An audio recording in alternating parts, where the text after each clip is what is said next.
증거를 전할 때에 말과 지혜의 아름다운 것으로 아니하였나니 내가 너희 중에서 예수 그리스도와 그의 십자가에 못 박히신 것 외에는 아무것도 알지 아니하기로 작정하였음이라. 내가 너희 가운데 거할 때 약하고 두려워하고 심히 떨었노라. 내 말과 내 전도함이 설득력 있는 지혜의 말로 하지 아니하고 다만 성령의 나타나심과 능력으로 하여 너희 믿음이 사람의 지혜에 있지 아니하고 다만 하나님의 능력에 있게 하려 하였노라. 그러나 우리가 온전한 자들 중에서는 지혜를 말하노니 이는 이 세상의 지혜가 아니요 또 이 세상에 없어질 통치자들의 지혜도 아니요 오직 은밀한 가운데 있는 하나님의 지혜를 말하는 것으로서 곧 감추어졌던 것인데 하나님이 우리의 영광을 위하여 만세전에 미리 정하신 것이라. 이 지혜는 이 세대의 통치자들이 한 사람도 알지 못하였나니 만일 알았더라면 영광의 주를 십자가에 못 박지 아니하였으리라. 기록된 바 하나님이 자기를 사랑하는 자들을 위하여 예비하신 모든 것은 눈으로 보지 못하고 귀로 듣지 못하고 사람의 마음으로 생각하지 못하였다함과 같으니라. 오직 하나님이 성령으로 이것을 우리에게 보이셨으니 성령은 모든 것 곧 하나님의 깊은 것까지도 통달하시느니라. 사람의 일을 사람의 속에 있는 영 외에 누가 알리요? 이와 같이 하나님의 일도 하나님의 영 외에는 아무도 알지 못하느니라. 우리가 세상의 영을 받지 아니하고 오직 하나님으로부터 온 영을 받았으니 이는 우리로 하여금 하나님께서 우리에게 은혜로 주신 것들을 알게 하려 하심이라. 우리가 이것을 말하거니와 사람의 지혜가 가르친 말로 아니하고 오직 성령께서 가르치신 것으로 하니 영적인 일은 영적인 것으로 분별하느니라.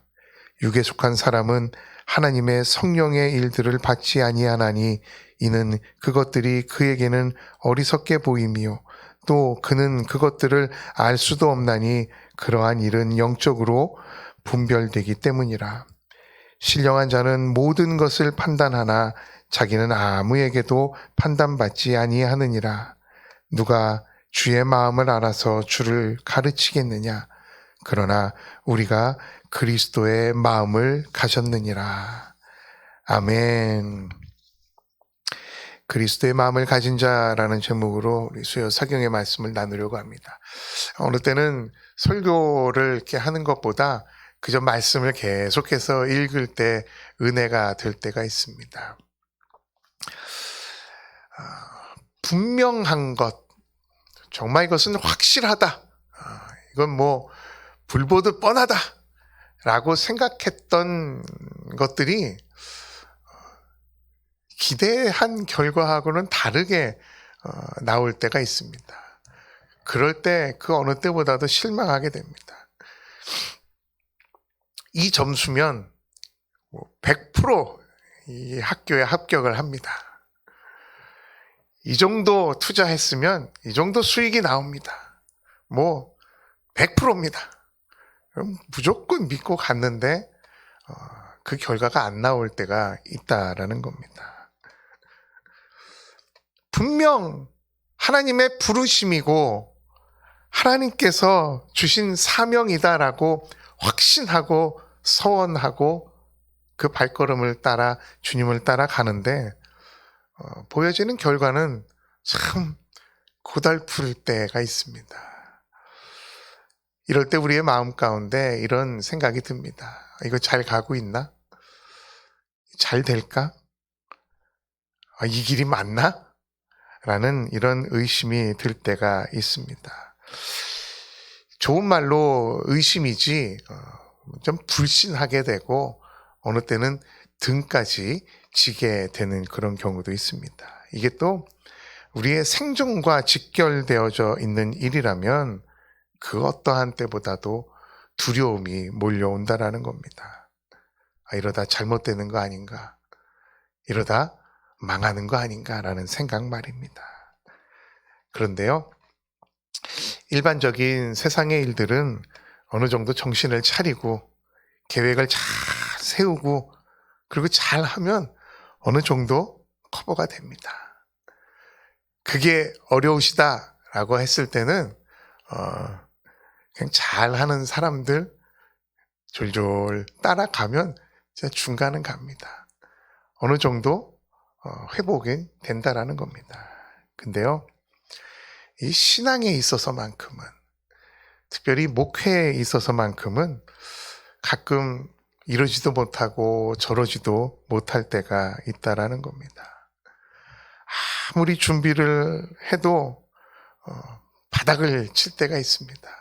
진짜 어느 때보다도 치밀하게 계획을 하고 도와주려고 하고 잘하려고 했는데 정말 힘들 때가 있습니다. 그 결과가 안 나올 때가 있죠. 이번 설교는 힘들다, 안 되겠다 라고 했는데 그 어느 때보다도 또 은혜가 많을 때가 있다라는 겁니다. 이게 말도 안 되는 상황들이 벌어질 때가 한두 번이 아니다라는 겁니다. 여러분, 이렇게 마음이 힘들 때마다 목사인 저는 이렇게 생각을 합니다. 내가 뭘 잘못했지? 나의 숨겨진 죄는 무엇일까? 내 탓입니다. 제가 기도를 덜 해서 그렇습니다. 제가 주님을 잘 바라보지 못해서 그렇습니다. 굉장히 위축되기도 하고 자꾸 작아드는 그런 모양을 갖게 됩니다. 혼자 고민을 해보지만 여러분, 결론은 저도 알고 여러분들도 압니다. 내가 성령님과 얼마나 친밀한가, 얼마나 친하게 교제를 하고 있는가에 따라서 그 결과가 달라진다라는 겁니다. 그러면서 역시 모든 것은 예수님께서 다 하시는구나. 내가 준비를 해도, 내가 준비를 안 해도, 내가 풍족해도, 내가 부족해도 주님께서는 하시고자 하시는 일을 주님의 때에 하시는구나라는 사실을 깨닫게 됩니다. 성령님이 내 안에 계셔서 역사하시는가? 내가 성령님과 얼마나 대화를 자주 하는가? 돌아보게 됩니다. 내 안에 성령님이 계시는데 과연 내 삶의 태도와 자세가 이럴 수 있을까라는 그런 생각을 해보게 됩니다. 무엇을 하든지 준비하고 계획하고 철저하게 그 과정을 따라가야 되는 거 필요하지만 우리의 신앙에 있어서 가장 우선이 되는 것은 성령님의 음성에 귀를 기울이는 겁니다. 여러분, 이럴 때 나오는 결과는 이렇습니다. 하나님에 대한 두려움과 떨림, 경외심은 점점 더 커집니다. 하나님, 하나님, 하나님. 그리고 작아드는 건 내 삶에 몰려오는 두려움, 염려, 이런 것들은 사라지게 된다라는 겁니다. 실수하고 실패하고 부족한 결과가 나왔을 때라도 이것이 다 주님께서 행하시는 것이구나라는 걸 깨닫게 될 때 말입니다. 바울이니까, 그래도 목회자이니까, 아닙니다. 바울은 뭐 하루에 5끼, 6끼씩 먹는 그런 특별한 사람이 아니었습니다. 3끼 꼬박꼬박 먹는 저희하고 같은 사람이다라는 동등한 위치라는 거 생각하시면서 오늘 말씀 한번 보시면 좋겠습니다. 1절 말씀 시작하는데, 형제들아, 내가 너희에게 나아가 하나님의 증거를 전할 때 말과 지혜의 아름다운 것으로 하지 아니하였나니. 하나님 앞에 복음을 들고 나아가는데 말과 지혜의 아름다운 것으로 하지 않았다 그럽니다. 아니, 복음을 전하는데 어떻게 말을 안 하고 아름다운 것으로 안 할 수가 있을까?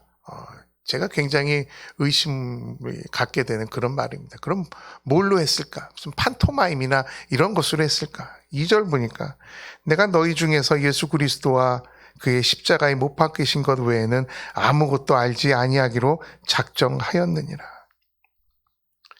복음을 전하는데, 설교를 하는데 어떤 화려한 미사오구를 사용해서 듣기 좋게 편안하게 하지 않았다라는 그런 내용입니다.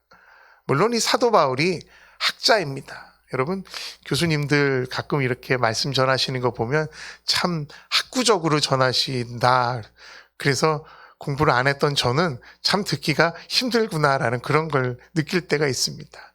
그냥 이야기식으로 해주시면 될 텐데 어떤 논리 정연하게 이야기를 하는 거 가끔 재미없다라는 느낌을 들 때가 있습니다. 사도 바울도 공부를 많이 했기 때문에 한마디에 한마디 실수하지 않으려고 굉장히 노력을 하고 논리 정연하게 말을 이어갔기 때문에 사도 바울의 말이 재미가 없겠구나. 진짜 자신이 말했던 것처럼 아름다운 것으로 하지 않았을 수도 있겠다라는 생각이 듭니다. 그러면서도 이 복음을 전함에 있어서 그 진리 외에는 부수적인 어떤 것이 필요 없다라는 반증을 나타내기도 합니다. 그러면서 이 사도 바울이 인간적인 면을 우리들의 눈높이에 맞추고 있습니다. 3절 보니까 내가 너희 가운데 거할 때 약하고 두려워하고 심히 떨었노라. 그렇게 복음을 전하는 데 앞장섰던 사도 바울도 생명의 위협을 느끼는 이 복음 전도의 앞에서, 그리고 복음을 전함에 있어서 언제나 담대했을 것 같은 이 사도 바울이 내가 약해지고 내가 심히 두려워 떨었다라고 이야기를 합니다. 근데요, 그 두려움과 떨림이 자기 생명을 위한, 자기 생명이 어떻게 될까봐 두렵고 떨림이 아니라 이어지는 4절 보니까 내 말과 내 전도함이 설득력 있는 지혜의 말로 하지 아니하고 다만 성령의 나타나심과 능력으로 하여 너희 믿음이 사람의 지혜에 있지 하고 다만 하나님의 능력에 있게 하려 하였노라. 혹시나 사도 바울이 학구적인 거 이외에 굉장히 유머러스하고 말씀을 잘 전하는 설득력 있는 그런 말 잘하는 사람, 그런 사람이었다라고 얘기했을 때, 그리고 나서 좋은 결과가 얻어졌어요. 그러면 그 공이, 내가 달변이니까 내 말에 역시 힘이 있어, 조금이라도 그 공을 나에게 돌릴까봐라는 그 두려움과 떨림이다라는 거예요. 하나님 앞에 내가 말 잘하는 거, 어떤 미사오구를 사용한다는 거, 복음을 전한 다음에 그 결과물에 대해서 내가 어떤 공을 갖다가 얹으려고 하는 거, 이거 내가 하지 않겠습니다. 내가 그것 때문에 주님 심히 두려워 떨고 있습니다. 하나님 그러지 않게 해주세요.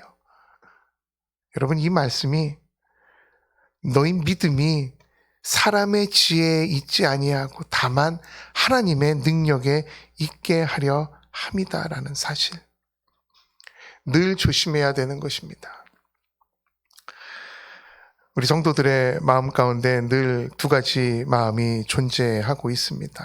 하나는 성령의 마음이고 하나는 육신의 마음입니다. 늘 육신의 법이 이기지 못하도록 우리가 돌봐야 하는데, 생각은 성령의 법을 생각하는데 행동은 육체에 따라 살아가는 우리들의 모습, 지혜의 말을 들으면 지혜롭게 되는 것 같지만 이 또한 분별하지 않으면 교만으로 빠지게 되는 이 사도 바울이 굉장히 고민을 많이 했던 그런 구절입니다. 아시겠지만 이 고린도전서는 특별히 사도 바울이 직접 세운 고린도 교회 안에 분쟁이 있을 때에 예배소에 있는 사도 바울을 사람들이 찾아와서 그 상황을 설명하는 장면이 주를 이룹니다. 사도 바울 선생님이 큰일 났습니다. 지금 사태가 이렇습니다. 분열이 일어나고 있습니다. 도덕적으로 타락하고 있습니다. 소송이 걸리고요. 결혼, 이혼, 우상 숭배에 대한 거, 음식 문제는 어떻게 할까요? 성만찬 잘하고 있나요? 은사 문제는 또 어떻게 하죠? 방언, 예배, 부활, 이 모든 종말에 대한 것들을 다 이야기를 듣고 고린도전서를 통해서 편지로 그 답을 쓰고 있습니다. 여러분, 자세하게 디테일하게 하나하나 가르쳐 주지만 첫 번째가 사도 바울은 오직 예수 그리스도와 그가 십자가에 못 박히신 것만 전했다라는 사실입니다. 많은 말들을 하지만 시간이 20년, 30년, 40년이 지나도 기억되는 한마디가 있습니다. 내가 너를 사랑한다. 내가 너와 함께 있다. 내가 너를 위해 십자가에 달려 죽었다. 라는 이 한마디. 여러분, 이것은 주님을 보는 그날까지 평생 우리와 함께 하는 위로의 말씀이 될 것이다라는 겁니다. 주변 사람들에게 말을 할 때 어떤 재미난 이야기로 시작을 하는, 그리고 어떻게 지냈냐 근황 토크를 하면서 복음을 전하려고 하지만 여러분, 그것이 지혜로운 접근이 아닐 수도 있다라는 겁니다. 사실 지나보면 정말 남는 건 그 복음 한마디인데, 예수 그리스도와 십자가 그것 한마디인데, 그것 이외에 다른 어떤 것들로 채워진 내 삶을 봤을 때 참 부끄럽기 짝이 없습니다. 호스피스를 운영하고 있는 어떤 지인의 말을 들어보면 매일매일 죽음의 현장에서 그 죽음을 맞이하는 사람들과 유족들을 보게 된다라고 하는 겁니다. 어떤 사람들은 나는 내가 왜 가? 내가 왜 죽어? 하는 사람들도 있는가 하면 정말 평온하게 주님, 제가 이제 갑니다라고 편안하게 가시는 분들도 계시다라는 겁니다. 공통적인 거 한 가지는 둘 다 후회를 하는데 좀 더 사랑할 걸. 이것이 첫 번째라고 합니다. 미워하는 거, 누구를 시기했던 거, 누구를 미워했던 거, 이거 다 필요 없고 내가 그 사람까지도 다 사랑할 걸. 마지막에 남는 그 한마디가 내가 좀 더 사랑할 걸. 복음에 있어서 어떻게 사십니까? 힘드시지요? 피곤하시지요? 이런 물음보다도 복음의 진수, 십자가, 예수 그리스도가 오직 당신을 위해서 죽으셨고 영생을 당신에게 주셨고 구원함을 주셨습니다. 지금으로부터 영원까지 예수 그리스도가 함께 하십니다. 라는 이 복음의 진리가 그 외의 것들 덮여버리면 안 된다라는 사실입니다. 내 지혜, 내 말, 이것을 다 내려놓고 오직 하나님의 능력과 예수 그리스도의 십자가만을 선포할 때 놀라운 은혜가, 놀라운 기적과 같은 회복이 일어난다라는 사실 여러분 기억하셨으면 좋겠습니다. 성령이 말씀하시는 말씀은 과연 무엇일까? 우리의 경험을 바탕으로 늘 이야기를 끌고 가지만 성령님은 변함없이 이 말 한마디를 알려주십니다. 창세전부터 예비하시고 부르시고 십자가의 은혜로 구원하시고 그리고 돌아가시고 부활하시고 영원히 계속될 하나님의 나라에 관한 삶, 이 삶을 너희에게 허락한다라는 이 놀라운 진리 말입니다. 여러분, 그리스도의 마음은 다른 것이 아닙니다. 사랑의 마음입니다. 그리스도의 마음을 가졌다라고 하는 건 모든 미움을 내려놓고 오직 십자가만을 생각하며 사셨던 그 예수 그리스도가 우리를 사랑하신다라는 이 사실 하나. 그리스도의 마음을 가진 자는 함부로 행동하지 않습니다. 그리스도의 마음을 가진 자는 시기하지 않습니다. 그리스도의 마음을 가진 자는 두렵거나 불안해하지 않습니다. 왜냐? 자신 있거든요. 나를 위해 십자가에 달려 돌아가셨다라는 이 사실 하나만으로, 나는 영생을 얻었다라는 이 사실 하나만으로 담대하거든요. 14절 말씀 보니까 육에 속한 사람은 하나님의 성령의 일들을 받지 아니하나니. 성령의 일을 받지 아니하는데요. 성령의 일은 뭐예요? 평안을 주고 안식을 주고 담대함을 주는데 지금 상황이 그렇지 않습니다. 제가 지금 두려워해야 되는 상황입니다. 제가 지금 안절부절 염려해야 되는 상황입니다. 라고 자신의 생각대로 삶을 살아가는 것이잖아요. 이는 그것들이 그에게는 어리석게 보임이다라는 거예요. 누가 봐도 염려하고 걱정하고 두려워해야 되는데 아니 저렇게 태평천하 기도하고 찬양하고 예배드려? 참 어리석다라고 생각하는 것과 똑같은 말씀이 2000년 전에도 이 말씀이 있었다라는 거예요. 그때부터 지금까지 예배드리고 찬양하고 기도하는 이 모습들이 세상 사람들 보기에는 어리석게 보인다라는 거죠. 여러분, 누구에게 잘 보여야 되겠습니까? 어리석게 살기 싫습니다. 저는 어리석은 자가 아닙니다. 저는 굉장히 지혜로운 자입니다. 명철한 자입니다. 그렇기 때문에 여러분들과 같이 걱정하고 염려하고 두려워하는 것입니다. 이것이 진짜 그리스도의 마음을 가진 자이겠습니까? 아니면 괜찮습니다. 저는 어리석은 자입니다. 왜냐? 내 삶의 주인, 내 삶의 창조주 예수 그리스도께 나아가는 것, 저는 이것 외에는 다른 기쁨이 없습니다. 사도 바울의 고백이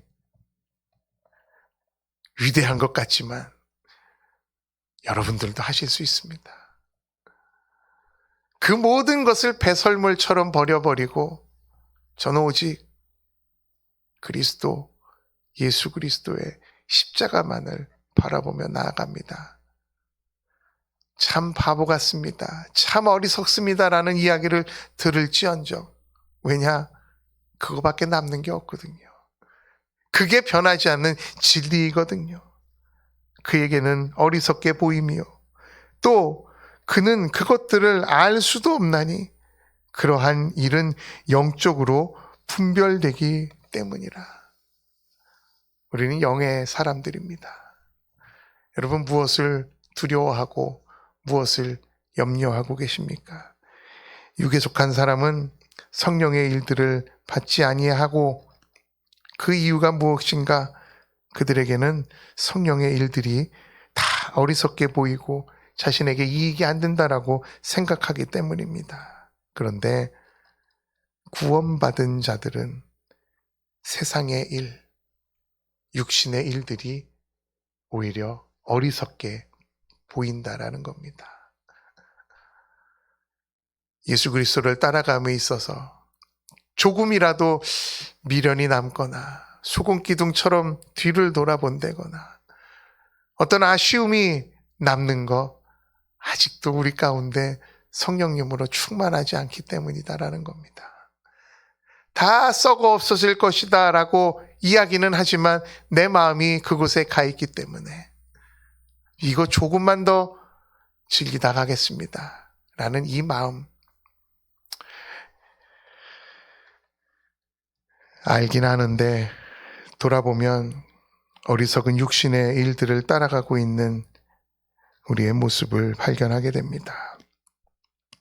매 순간 결심하고 결단하고 해도 작심삼일 금방 잊어버리다 보니까 포기하게 되고 오히려 등지게 된다라는 겁니다. 여러분, 방법이 하나 있습니다. 짧은 시간이라도 우리가 정신 차리고 그렇게 살겠다라고 결심할 때가 있잖아요. 언제 그러세요? 기도회 때, 찬양 드릴 때, 예배 드릴 때, 그리고 나가면서는 다 잊어버려요. 나는 왜 이러지? 방법 하나 알려드릴게요. 그 시간들을 자주 가지세요. 그 시간들이 계속해서 이어지게 해주세요. 내가 두려워하거나 염려할 틈을 주지 않게 계속해서 찬양하고 기도하고 말씀으로 주님과 동행하신다라고 하면 모든 염려와 걱정이 사라지고 성령의 사람으로 우리가 변화될 것입니다. 늘 예배 때는 거룩하게 살아야 되겠다라고 결심을 했는데 돌아서면 잊어버리는, 더 자주 예배의 시간을 가져야 되겠다라는 생각을 해보게 됩니다. 새벽 기도, 수요 사경에 주일 오후 찬양, 뭐가 이렇게 많지? 라고 생각했었는데요. 이게 정말 더 해야 되겠다. 저녁 기도회도 한번 해봐야 되겠다. 왜냐? 저는 저를 알거든요. 조금만 틈이 나면 다른 생각을 하고 성령의 사람이 아닌 육의 사람으로 돌아가는 자동적인 사람이다라는 걸 누구보다도 알고 있거든요. 스스로 예배 드리는 시간, 스스로 기도하는 시간을 많이 갖는다면 어느 순간 우리의 마음 가운데 그리스도의 마음이 자리 잡고 그리스도의 마음을 가진 자처럼 사랑하며 살 수 있을 거다라는 생각이 듭니다. 그리스도의 마음은 멋지게 보이고 들리는 말에 있는 것이 아닙니다. 우리의 삶으로 드러나는 것이다라는 겁니다. 그렇기 때문에 진정한 그리스도의 마음은 오직 예수 그리스도와 십자가에 집중된 삶을 살아가는 사람들에게 나타난다라는 사실입니다. 여러분의 삶은 어떠십니까? 무엇을 목표 삼아 삶을 살아가고 계십니까? 아니, 무엇 때문에 두려워하고 무엇 때문에 불안해하고 마음의 불편함을 가지고 살고 계십니까? 잠깐 돌아보시면 나를 위한 거였구나. 예수 그리스도를 위함이 아니라 나를 위한 거였구나. 그럼에도 불구하고 또 내가 한 발자국 더 나를 위해 달려나아갔구나. 이것이 열심이다라고 생각을 하고 달려나아갔구나 깨닫게 되실 것입니다. 열심히 안 하셔도 돼요. 예수 그리스도 그 십자가에 붙들어 있으면, 옆에 딱 붙어 있으면 그것으로 된 겁니다. 해가 1년에 2번 바뀌는 것 같아요. 늘 새해 복 많이 받으세요. 복 많이 받으세요. 끝날 때쯤 되니까 또 새해 복 많이 받으세요. 인사를 해야 되는데 여러분 그 복을 나눠주실 때 그리스도의 마음, 그리스도의 사랑을 함께 나누어 주시는 저와 여러분의 삶 되었으면 좋겠습니다. 그리스도의 마음을 가진 자, 우리의 모습을 보면서 예수 그리스도 그분을 그대로 소개하고 복음을 전하는 그러한 일에 사명을 다하는 저와 여러분 되기를 간절히 소망합니다. 함께 기도하시겠습니다.